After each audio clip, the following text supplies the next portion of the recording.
신명기 21번째 시간입니다. 오늘 말씀은 신명기 12장 1절부터 14절 말씀입니다. 1절부터 3절 말씀을 합독하고 신명기 12장 1절부터 14절 말씀을 보도록 하겠습니다. 그러면 신명기 12장 1절부터 3절 말씀을 한 목소리로 합독하도록 하겠습니다.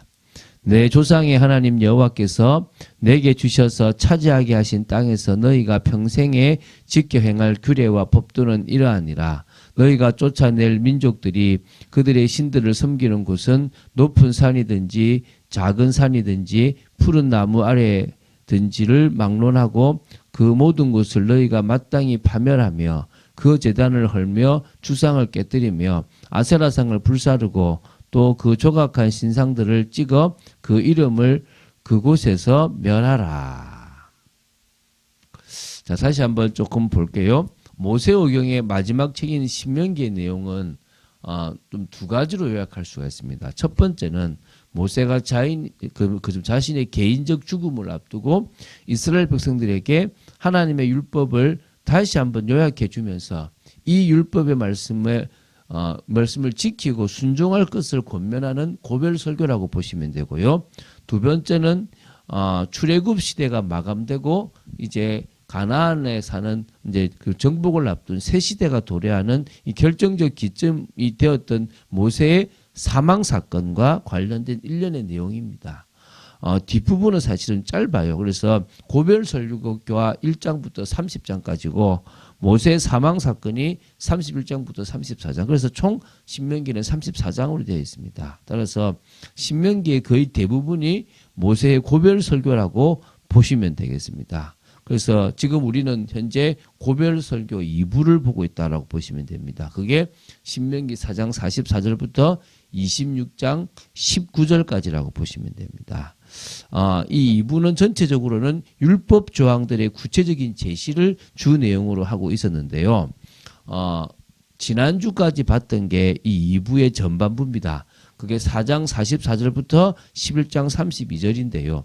이 내용은 본격적으로 이 세부적인 어떤 그런 내용들을 제시하기 전에 십계명을 제시하고 여러 말씀들에 순종하라는 이야기 내용들을 이렇게 권면했고요. 이제 이어서 이제 12장부터 26장까지는 각 분야별 기본 율법 조항들을 좀 구체적으로 제시하신다고 보시면 되겠습니다. 그래서 이제 그런 중에서 오늘 이제 12장 1절부터 14절의 내용으로 가는 겁니다. 이게 가나안 땅에 들어가거든 가나안 주민들이 숭배하던 신당을 파괴하고 그 장소를 그대로 거기서 제사하지 말고 다 없애버리고 오직 하나님께서 지정하신 한 곳, 한 장소에서만 하나님께 제사라는 것입니다.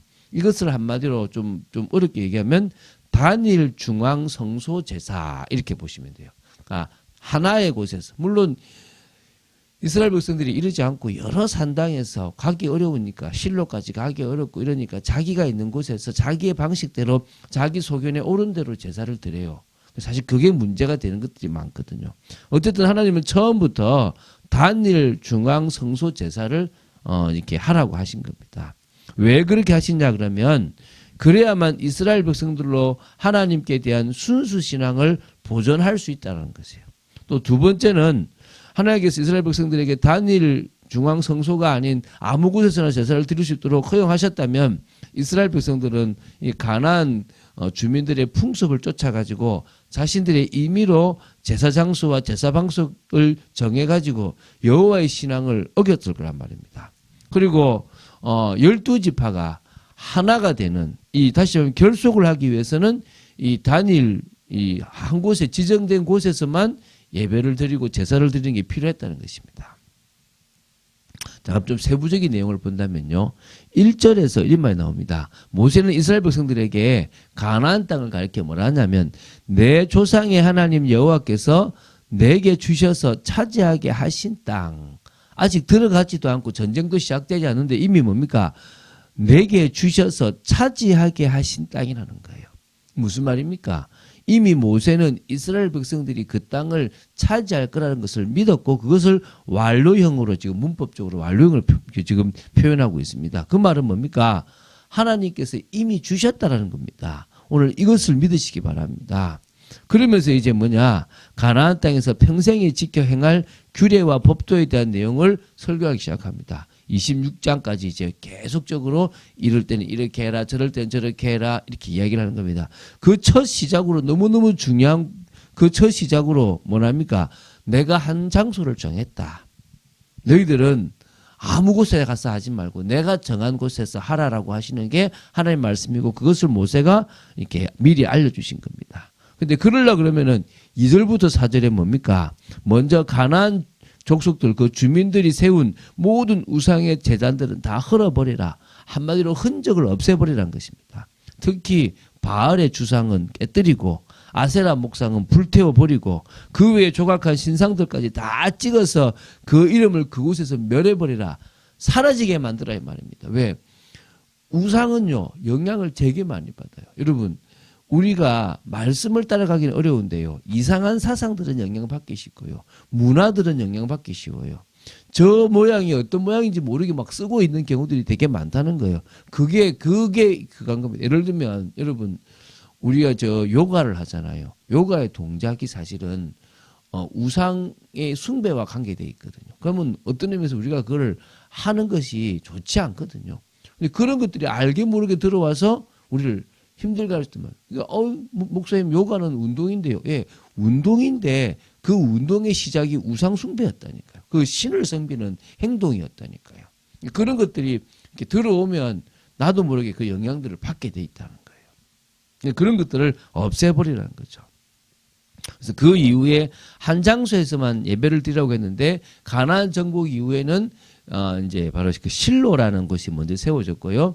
그러다가 다윗과 솔로몬 시대에는 이제 드디어 예루살렘에 그 성전이 세워지면서 그곳에서 예배를 하게 된 거죠.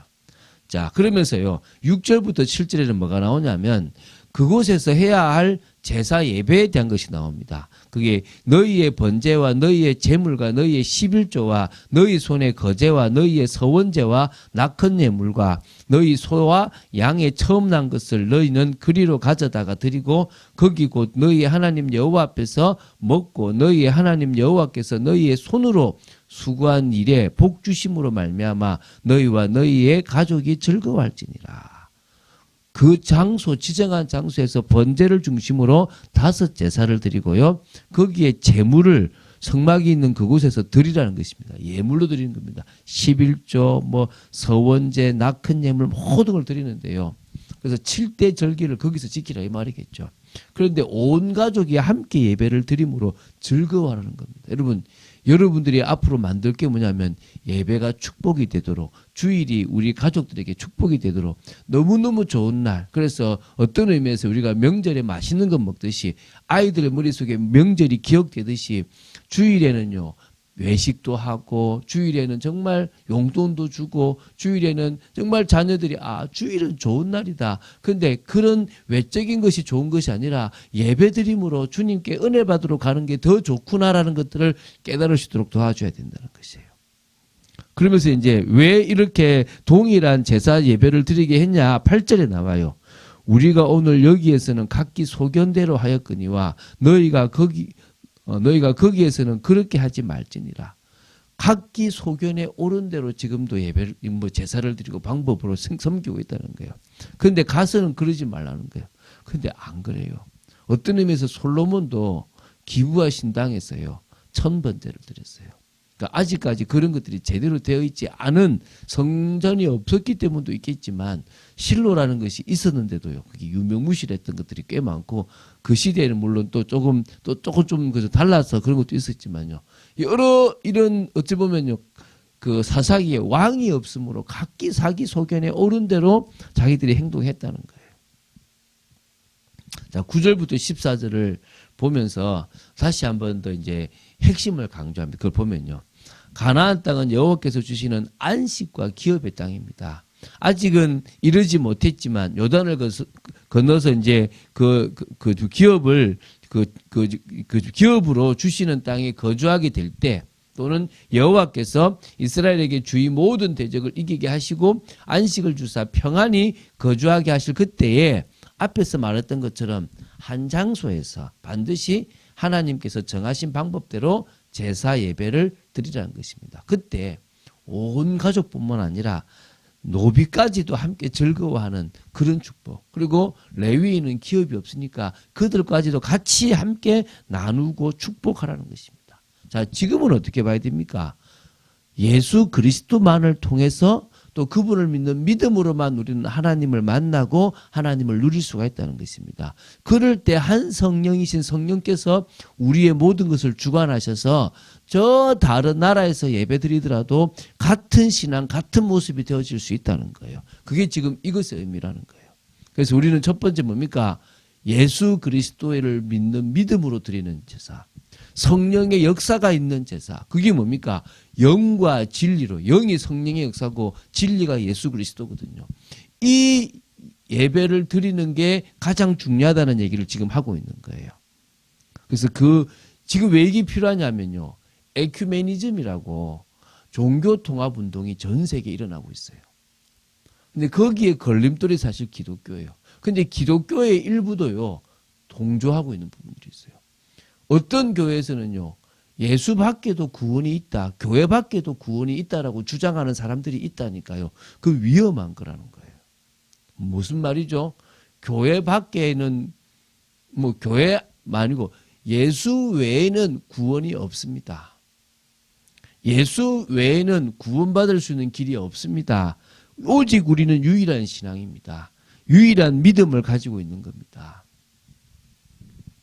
그런 우리가 이제 뭡니까? 이 유일하신 주님의 은혜를 받기 위해서 우리의 감정을 조절해야 돼요. 아니면 우리는 자꾸 속게 되는 겁니다.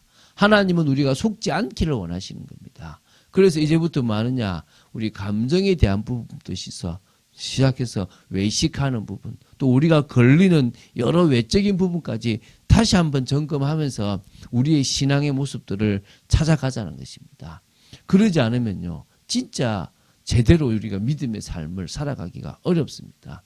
하나님께서 우리에게 정말 중요한 시간을 허락하신 만큼 이 시기에 믿음으로 나아가는 온전한 또 정말 우리 자신을 계속 점검하고 치유하고 회복해 나가는 저와 여러분이 되어야 될 줄로 믿습니다. 그런 정말 응답을 받는 귀한 여러분 되시기를 주 예수 그리스도 이름으로 축원드립니다. 주는 그리스도시요 살아계신 하나님의 아들이심을 고백합니다. 하나님께서 한 장소, 한 방법으로 제사하라고 했고 예배드리라고 했던 것처럼 저희들이 예수 그리스도만을 믿는 올바른 믿음으로 신앙생활하고 성령의 역사 속에서 신앙생활하는 저희들 되어지기를 간절히 소원합니다. 역사하여 주시고 인도하여 주시옵소서. 주 예수 그리스도 이름으로 기도드립니다. 아멘.